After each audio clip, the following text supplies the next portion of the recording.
Hello and welcome to the Tap Market Podcast. I'm your host, Troy Scarborough. I'm an entrepreneur who has started, acquired, and more importantly, is focused on growing companies. In this podcast, you'll hear from entrepreneurs about how they got their start, what their company is about, what has worked for them to get to this point, and how they plan to build their brands. Expect to find actionable tactics that you can use to grow your business and get motivated to get through the grind into a meaningful entrepreneurial outcome that will change your life. I'm thrilled to have you here. Be sure to follow us on YouTube and Instagram at Tap Market, and let me know if you've been listening to the podcast. I love connecting and hearing from you. All right, let's get to it. Hey guys, this is Troy from the Tap Market Podcast. I'm here today with Jason Franciosa from Element 26. Jason, I appreciate you coming on the podcast. Jason's actually kind of a quasi-mentor for me being in the capitalism incubator. And I'm really excited to have Jason here today. He's grown his company fairly significantly over the last handful of years. And I'm looking forward to this story coming to the audience today. Jason, tell us about Element 26, what you guys are, and how you got your start here. Sure. Element 26 is a athletic and weightlifting gear company. We primarily market to the functional fitness space, but we sell pretty much to everybody. Our weightlifting belts are number one on Amazon, most likely number one in the world, just because of that. We are global at this point. We started in 2017, and really it was just myself and my business partner, who he's a doctor of physical therapy and a prior powerlifter. We essentially just wanted to develop products for ourselves because we're having issues with existing products in the market. So we looked at a lot of different things that were available, and we thought, how can we make this basically functionally focused at the same time, not more than we need. So some thick leather belt with a massive buckle. I mean, yeah, that works, but it's a pain for a lot of reasons. So yeah, we kicked off with a weightlifting belt, and now we've launched a bunch of different products and launched into multiple sales channels and multiple countries, and it's been a lot of fun. Foundationally, the company name stands for the 26th element, which is iron. A lot of people don't realize that, but that's where the name comes from. And yeah, that's it. Why this category? What was it about this category that got you guys excited? Were you historically a CrossFitter, weightlifter? How did you pick this? Yeah, so I've always been into fitness. I did a lot of mixed martial arts growing up, and then I was in the military where fitness is everything. Like, if you're not into fitness, then you don't get promoted, and basically they kick you out of the military. And then my business partner, fitness is his life. He was basically a professional powerlifter, a doctor of physical therapy. 8 years of schooling within kinesiology and physical therapy. I'm probably one of the smartest guys I know when it comes to actual functional training of body mechanics and movement, and well beyond your average personal trainer or your average coach who might have a certification, but not 8 years of training. So it made sense. In the name itself signifies more that scientific approach to training and gear development. And with his background, it was just a perfect match. Yeah, so this is a classic case of really serving yourself. You guys were working out and he was in the industry, and you see the need to improve the products. I've historically used a Rogue belt myself. I know that one of the big differences in your Element 26 belt, which is what I technically use now, has a different mechanism that you guys invented that makes that Velcro-based belt safer, which is ideal. When you're actually taking weightlifting seriously, those are the types of things that make the big difference to you. How did you guys get started with your audience? How did you start to attract that audience? How did you get feedback that the weight belt would be the first thing that you'd start with back in 2017 when you got your start, right? Yep. Yeah. So some great questions. Just to be clear, we didn't invent our self-locking system. It was actually on a patent from the 80s from Chic, but nobody had applied it the way that we had applied it. Chic makes a great belt, but it's very specific to bodybuilding. It has some weird shapes and stuff. It's not really good for general fitness or even CrossFit or something like that. But it's great for bodybuilding. So we basically took a bunch of the things that we liked from different belts and designed what we thought was amazing. So the way that basically we got started, the reason that we went down that path was, this was the product that we were able to really differentiate at the time, because nobody on Amazon had anything like it when we first launched. Everybody now has attempted to copy it, but at the time, we were the first to do it. So we had a unique differentiator, a mass market product, so it has a lot of potential because weightlifting belts is one of the top selling products within the fitness space, specifically weightlifting gear. It's one of the things that most people will buy throughout the journey. and we had a reason for someone to buy it. You always have to put yourself in the shoes of the customer. Why are they going to buy your product versus your competitors? And especially if you're selling on Amazon, because you have all your competitors lined up against you. And especially if you're starting out, you have no reviews, you have no trust. So why would anybody buy your product, right? So if you have some sort of unique differentiation that makes sense to them and it solves a specific problem and none of your competitors do, well, there's a very good reason to take a risk and buy this new company's product. So that was very important for us launching a new product and actually being successful in the marketplace, is not copying someone else and trying to just, oh, look, here's the best seller. Let me just do that same product and put my logo on it and it's going to sell great. It doesn't work like that. Yeah. So I'm assuming that you didn't launch directly onto Amazon cold turkey, that there was some other customer engagement that you did to really build the momentum when you launched that belt for the first time. Is there anything that you did particularly that helped you be successful in those early days of Amazon? In 2017, we made a lot of mistakes, right? So what we launched on Amazon, and we did a lot of hustling. We were showing up to different gyms and just talking to people, a lot of friends, family, whoever we could get to buy it, just to get the sales velocity up and get those initial reviews. If I was to do it again, I could definitely do a lot better. But this was the first time I ever did e-commerce, and I think people look for this magic wand where you're going to launch your product and a month later it's, scaled and profitable and you're number one. Like, it's not going to happen unless you have a massive budget, but then you're going in with a bunch of cash and then you're going to lose a bunch of cash to hopefully make that back, right? But if you're starting off from zero, and for us, we had a very limited budget when we started, you kind of just got to do the grunt work. You got to reach out to whoever you can. You got to get those initial reviews. You got to make those initial connections with local people that have small followings, but they can get you a few sales, right? And put a plan in place. So that's what we did, and it took a while. I mean, we didn't break seven figures until 2019. So it took us 2 years to break seven figures, right? And people don't realize 2 years is a long time, right? And it's a lot of work. It's months and days and not seeing any progress and just basically trusting that you're going to win in the marketplace. Some of those tactics that you're doing in those 2 years, getting from 0 to seven figures, it's manually reaching out to the customers buying your product and making sure that you get a review, optimizing that because they're extremely important. I think you guys have always been trying your hardest to get influencers because that's your industry. If you can build trust and credibility on your product with people that your customers aspire to be or learn from, then that builds a lot of goodwill. Were you guys in that time frame also going after building your audience through the audiences of other CrossFitters or other people in the gym space, if you will? Yeah, but I wouldn't say just influencers. So I think way too many people get obsessed with Instagram influencers or YouTube whatever, right? There's so much more opportunity out there for win-win relationships. And so something that we've always done really well is think outside the box. How can we get in front of our audience in places that they trust and they're actually willing to take a recommendation to purchase something and actually buy? So a lot of business partnerships have done very well for us. Looking at newsletters within our space, advertising on CrossFit specific newsletters, advertising on CrossFit specific websites and in blogs, and partnering with other companies who have a customer base as opposed to just influencers. Influencers are really good for creating content and giving you trust and authority for you to market. Influencers are usually not very good at sales. If you have an influencer with 10 million followers, you'll be lucky to get 0.001% of their actual sales because most people follow influencers because they care about watching the influencer on their journey, stuff like that. They're less concerned about what is the product recommendations this person makes. There's some exceptions to that, like product review influencers. That's different. Their audience is trusting them with product reviews. So if they recommend a product, there's a high chance that they're going to actually purchase, right? So those are great influencers if you're looking for sales. If you're looking for branding, then that's different. Branding and you basically investing into that influencer to get a product use video or get them talking about the product, then you go ahead and use that for ads. That's going to work very well because now you're optimizing it and you know what to do to actually get sales. And then you're just using the trust of the influencer to increase that conversion rate, essentially.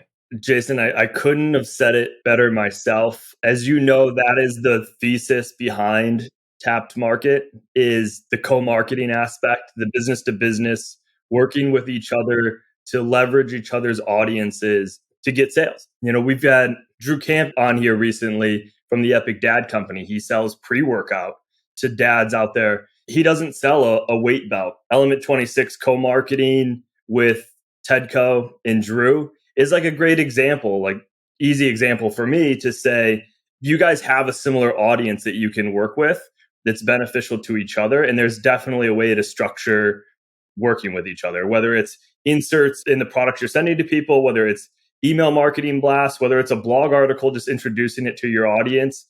There's a win-win scenario where you can put it together and work with it. I own two companies that target essentially the modern dad in Forrest and Harold with the men's accessories company, and LawnServe, which is the DIY lawn care subscription box. Both of these companies are targeting dads. We co-market across brand all the time because it's the same buyer, it's the same person. So I really like that. I think that we can find more ways for people to connect at that level and make big influence. And it's cheaper than going to Google or Facebook or some other what seems easy PPC method, but it's cold traffic. This is warm traffic that if you structure it the right way, might not cost you anything. It might just cost you reciprocation to get the flywheel started. Absolutely. So like one of the biggest analogies that I always use in the incubator when I'm coaching other businesses is the low-hanging fruit tree, right? And I talk about that all the time.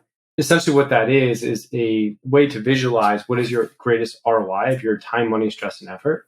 And what that allows you to do is say, okay, well, I mean, I could do Facebook ads, but I know that's going to be very expensive, take a lot of time. So that's probably higher up on that tree versus like some sort of business partnership with a complementary business or the complementary advertising company that's already in my space and has a very qualified buyer list. That's going to be a much higher use of my money, time, effort, and stress than trying to crank Facebook ads right off the bat. So absolutely. In those early days, was there a particular, I know that you launched on Amazon, but was there a particular focus just to Amazon versus having Amazon and a Shopify store and sell on Walmart Marketplace, which didn't really exist then, but like you get the idea. How did you go about that deployment of focus from a marketplace perspective? So the other part that I teach in the incubator is double down on what works until it stops working. And for us, Amazon is still that thing. You know, it's been 5 years and we're still growing at over 100% year over year just through Amazon, right? So it'd be silly for us to try and create something new or divert resources. Now that we have a much larger budget and bigger team, we have the resources where we can still hit the gas pedal on Amazon and explore new markets. When you're first starting out, I think one of the biggest mistakes people make is trying to do everything all at once. Now, with that said, having a basic website set up is important, not for sales, but for customer trust and engagement, right? So say you have a warranty on your product, they need somewhere to go fill that out.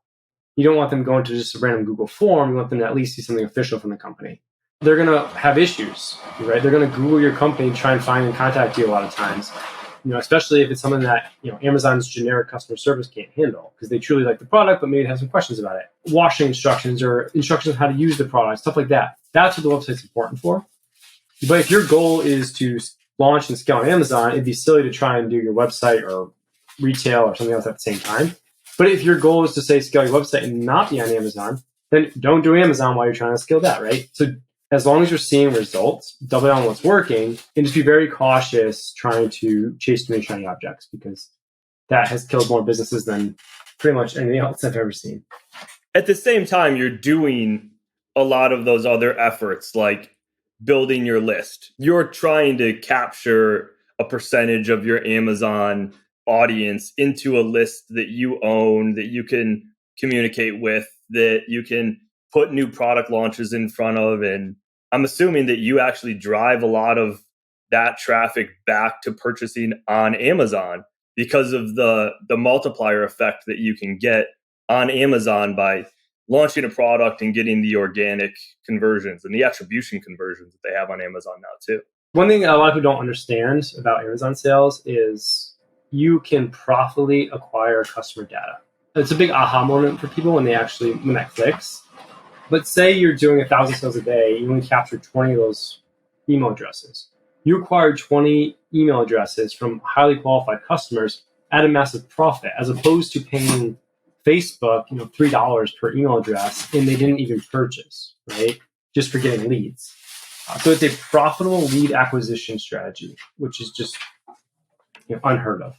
And what are you doing to capture those email addresses? let's say it's 20%, what tactic are you actually performing to get them? So, I mean, the number one is great customer service. It doesn't matter what you sell, someone's going to want to reach out, whether it's just them saying, hey, I absolutely love this, or whether it's them saying, hey, I have an issue, whether that be sizing or returns or whatever, right? So really good customer service is number one. And then inserts. Within your insert, it really should be about the customer success. So in my opinion, the most important thing within your insert is have some sort of instructions or a place for them to go to learn more about how to be successful with the product. Because the better the success they have with your product, the more likely they're going to be a raving fan, and the more likely that they're going to purchase your future products and want everything that you have, whether that be being on your email list, joining your Facebook group, following you on Instagram.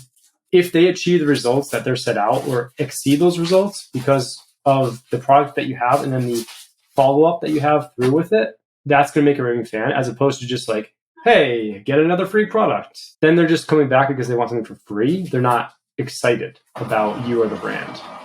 So it's more of a long-term strategy, because way too many people in the e-commerce space think super short-term. Like, oh, well, look I have a 5% conversion rate on a free product. Well, yeah, that's great. But how many of those people are actually going to pay for a product? Yeah. So you're putting postcard size inserts, because I've seen them, inside the package. There's QR codes on those inserts that can drive back to a landing page. You can capture email addresses there. Maybe it's for an ebook, some sort of lead magnet, a workout program. Just subscribe to the email list to get a workout a day, whatever it is, whatever's relevant to your customer's journey that they're on, that can truly add value to them. And you're going to get a percentage of them if you do a good job adding value, and that will build over time. Exactly. Was there a particular strategy that you could pass along on Amazon that you used to get to that first $1 million that you thought was kind of a hack that maybe because how far along you are, but others could learn? Something that jumps to mind for me is sending off Amazon traffic to Amazon for organic conversions with the attribution link right now. That's big. Was there something else that you were doing that others could benefit from, whether it's around product launching or whatever it may be? Not focusing on shiny objects. So, I mean, the fundamentals of Amazon is ranking, reviews, and sales, right? So the more reviews you get, the higher your conversion rate, which allows you to spend more on advertising, which allows you to get more organic ranking, and it snowballs. And it takes time. Too many people, I think, are trying to look for like, what is the latest and greatest hack this week? Or what is the tactic that I can use? It really just comes down to figuring out what works for you and your business, having a great product, and then sticking to it. Like sticking to it for 12 months, sticking to it for 2 years. And that's the hardest part, because it's so difficult when you're working your butt off and you hear about all these other stories of all these other people who like made it or are making all this money. You're like, I want to be like them. How do I get like them? And you want the results next week or in 1 month. But almost every single one of those persons either has spent years to get where they are, or they've previously spent years and now it's just the accumulation of all that. Because you're going to learn so much along the way. So there's nothing that I would say is like, this is these tactic or these strategy. I mean, A, that's always changing. So whatever I say today is going to be irrelevant by tomorrow. And then B, it's just the wrong focus. It forces you to constantly focus on what is the next tactic. And then you never truly build a solid relationship with your customers. And then you never win because you're always having to find the next tactic or the next product or the next trick to get reviews or the next whatever, as opposed to just building a great company and taking care of your people. Yeah. Where do you primarily serve your audience? Is it through social media? Is it through your email list? Is it through a blog? How are you sort of on a day-to-day, the audience that you've accumulated, how are you best serving them today? All those places. So we have a pretty in-depth email list because that's constant communication with our raving fans. We have a Facebook group that's basically running itself at this point. We have an Instagram. We have influencers who are basically representing our brands throughout not only their Instagrams and social accounts themselves, but when they're on the stage, when they're in competitions, when they're at their local boxes, and then showing up. Like we just got back from Wannapalooza. There's like 60,000 people there. All of them saw our gear being used in the event. So it's like showing up. Just show up to places, be where your people want to be, and have your name on the things that they're passionate about. Explain that. So you were at in Miami at an event, at a weightlifting, CrossFitting event, which is part of your target audience. It's an opportunity for you to get exposure, to get content, to meet influencers. But maybe you can talk a little bit about year one at one of these events. Maybe it wasn't Wadapalooza, but maybe it was a different one. Year one at these events compared to, what is it now, year 5 at these events? The difference between where you were and where you are today. I mean, again, it comes down to that snowball effect. So everything just scales as you grow. Our first year at the event, nobody knew who we were. People would come over just curious, like, hey, who are you guys, right? And then we have to explain everything and everything. This year, almost everybody spoke to knew who we were, or like, oh yeah, I already have that product, or I love it. Or you hear a lot of like personal stories too. Like our grips are really unique. They have like this really grippy, almost like a tire rubber on them. We were the first to launch that as well. And that's helped a lot of people get like their first pull up or their first muscle up. So we have people come up like, I absolutely love this product because it helped me achieve this. And if you actually listen to them, what they truly care about is what it helped them achieve, not the product itself.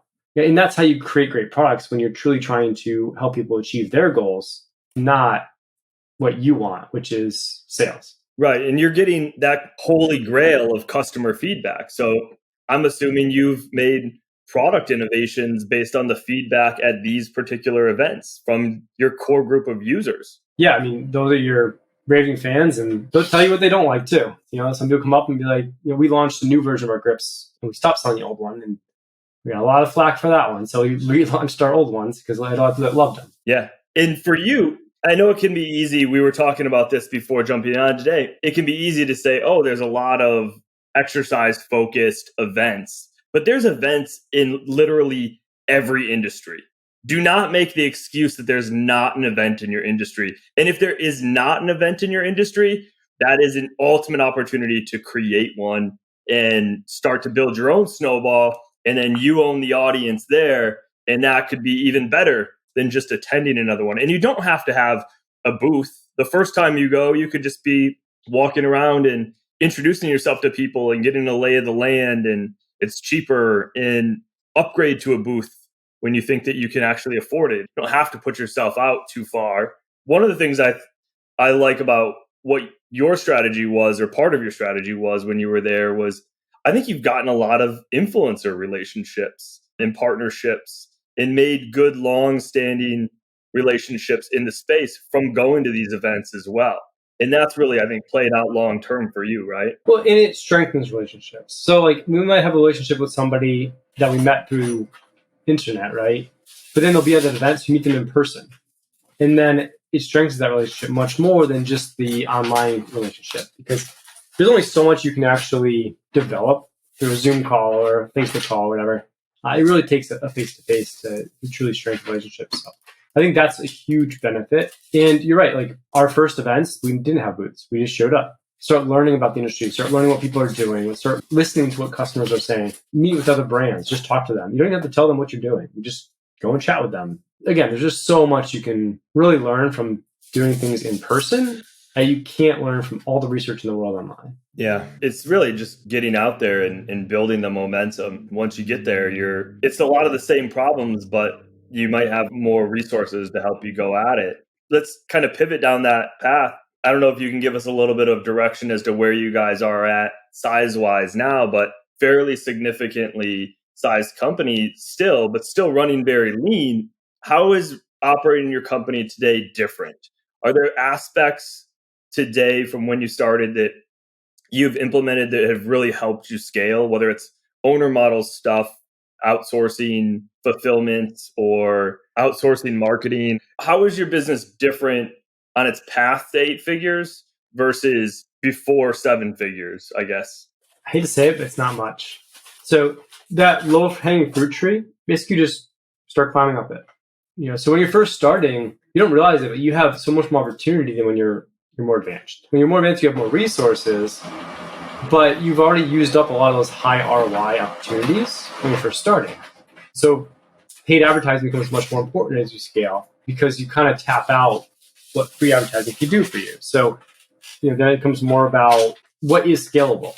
And the idea of like, okay, well, I put $1 in, I get $2 in sales. If I put $100 in, I get $200 in sales. I get $1,000 in, I get $2,000 in sales. That's not true, right? So if I put $1 and get $2 in sales, but $100 in only gets you $120 in sales. You have to be very cautious with becoming an inefficient business as you scale, and really understanding what's giving you a high ROI versus what is just wasted resources. because that wasted resources could be allocated to something else that's actually going to help you scale. And that's true with advertising. That's true with different software things. That's true with marketing. That's true with agencies. That's true with employees. So your goal as a business is to scale as quickly as possible while remaining as lean and profitable as possible.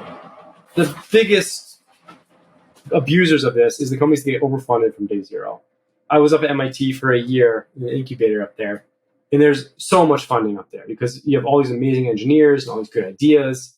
And it was almost like a joke. They pull like someone from the business school, someone from the engineering school, put them together and give them a bunch of cash. And the majority of these companies failed because they'd have like 2 million starting up. And they're like, oh, all I got to do is spend 2 million on advertising. 6 months later, they're out of money. And it's like, okay, well, you've made 500 grand on $2 million in cash. So you've lost, 1.5 because you never had to be efficient. You never had to actually figure out what levers am I supposed to be pulling and what's going to give me the highest ROI for those levers. So I think that's the biggest thing is just continue to stay focused on the highest ROI events and tasks that's going to meet your goals. Yeah. Whether that's just scaling as big as possible or increasing profitability or breaking into new markets or new products or whatever. You brought up that point about it becoming more expensive as you scale. The return on investment of $1 in for receiving $1 in advertising. I think about that as there's going to be at some point where maybe it's your first product, you're growing to a certain level and you're starting to see that erode. And that's probably that point that it's telling you, you need to think about developing product number 2 or 3 or 4 and really start focusing on driving the average order values up and the lifetime value of your customer up. So now when you put $1 in, you know that you're getting more dollars out of your customer. Would you agree with that? Yes, this is the classic S curves, right? In a fast scaling business, they call it S curves. You'll typically see that very slow start to the S, and then it'll just skyrocket. And then that'll start to round out and plateau.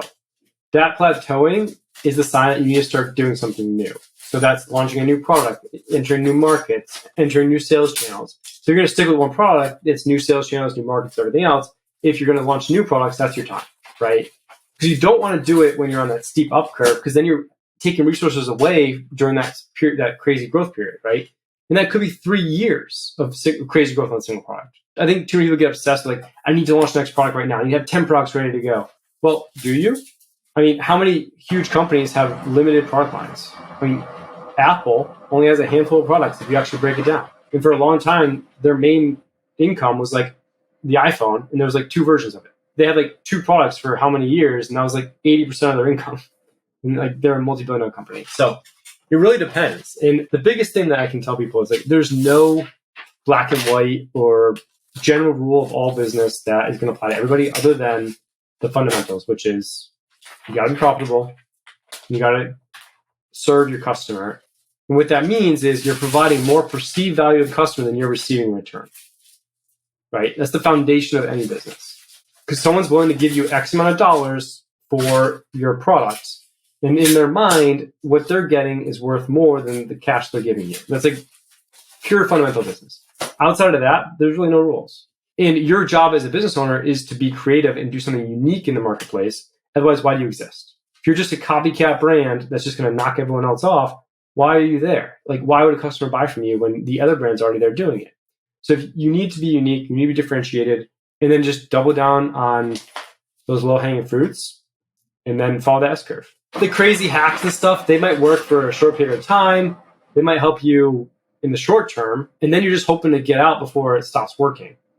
But if you build a solid business and you look long-term, A, your valuation is going to be much higher, and then B, you have something that you're actually excited about to continue to do and to continue to scale. So do what you love. Exactly. And people will notice too. I mean, I think you've hit that phase in your business where there's people essentially trying to knock you off, right? Like your particular product. How do you defend against that? I think you're dealing with that, or you have competitors doing wild things like lowering their pricing to stuff that's unprofitable, and you got to stay steady in your business and your decisions. Have you been seeing some of that lately? Yeah, I mean, so that's the nature of competition. So if you have something truly unique, you can, of course, apply for a patent, and that'll provide you some protections, but still, patents are only good as far as you're willing to enforce them, which for a lot of companies is really not that far. And then you're going to get copied, right? But your goal is to focus on your customer and serve your customer. Your goal is not to focus on your competitors. The second you start focusing on your competitors and stop focusing on your customers is the second that they win. So keep focusing on making their experience and the products that you're using for them better. Our product never stays the same. Every 3 to 6 months, every single one of our product has minor modifications that make it better. So we get feedback and we correct it. So even though we have copycats, I know without question that none of them have our exact product because our factory is only for us. Our factory doesn't manufacture any other belts for any other company. And then B, we're constantly changing it. So when they copy it, by the time they actually go to market, our product's already improved beyond that one. So my customers know that when they purchase from us, they're not only getting the product that we're buying, they're getting the best version of it. And that's fine. We've been copied so many times over the years and we're still number one. Yeah, because you're serving the customer. And some of those innovations are not big. It's not like you're taking this weight belt and you're completely redeveloping it. You might just change the Velcro, hooks or the stitching on the seam or stuff that maybe they'll notice or maybe not even notice, but it's going to give a better experience. It's not like you have to think about completely redesigning to continuously stay ahead of the curve. That's what you mean, right? Yeah, and it'll be reflected in your reviews. So your review average will be higher than your competitors because the customers aren't going to have problems that they're going to complain about. It'll be reflected in the longevity of the product and how many customer service issues you're having.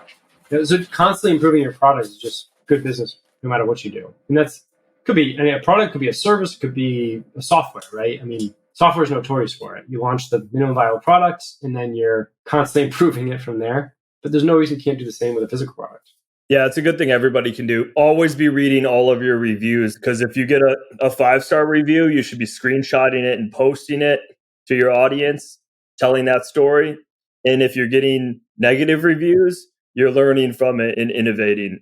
So what's next for Element 26? How can this community support you guys? How can we follow you? Where should we go? Is there anything actively going on within the business that we can do? What's next? Yeah, so check us out, element26.co, no M. Same on Instagram. Yeah, we're just continuing with our path forward. So doubling down on Amazon, launching new products. We launched a ton of products last year. So our goal is just to keep scaling those up. We have the patent in the works for our new hybrid leather belt, which is really cool. Again, totally unique product in the market. Nothing's ever been done like it before in the past. And that's why we're able to apply for the patent for it. And I know it's going to end up being a bestseller because it is solving a major problem within weightlifting belts, specifically within leather belts, right? We're working on a app that I can't talk much about, but I'm really excited about that. So we have a lot of things in the works right now. And our goal is to double again this year, which honestly is pretty conservative. So it'll be fun. That's awesome. I actually saw this leather belt, this hybrid leather belt, probably picking that up for myself actually, because I'm still in the nylon belt, the previous version. So I'm excited to give that a try. I'm going to be reviewing the product myself on our YouTube channel for Tapped Market and telling the customers about it. Hopefully when the app launches, I'll obviously be apprised of that. We'll push that out to the community as well so that they can follow along. And we'd love to have you back and tell more when you have more product launches. But this has been a pleasure. You're kind of an inspiration every day to me because someday when I grow up, I'm going to be as successful as Jason was. But I look forward to continuing to follow along with you, Jason. Thank you for coming on today. Awesome. Thank you, Troy. I appreciate the time. Hi there. If you found this podcast helpful, I would appreciate it if you took a minute to leave a review. This increases the reach to more entrepreneurs and other people interested in the products, brands, entrepreneurial stories, and their successes, so we can create even more positive small business outcomes. Take a screenshot, tag me in your social stories to friends. This means the world to me to know this podcast has influenced your day and life in a positive way, and that we get to be a part of your own journey. With gratitude from me, until next time, go make it a great day.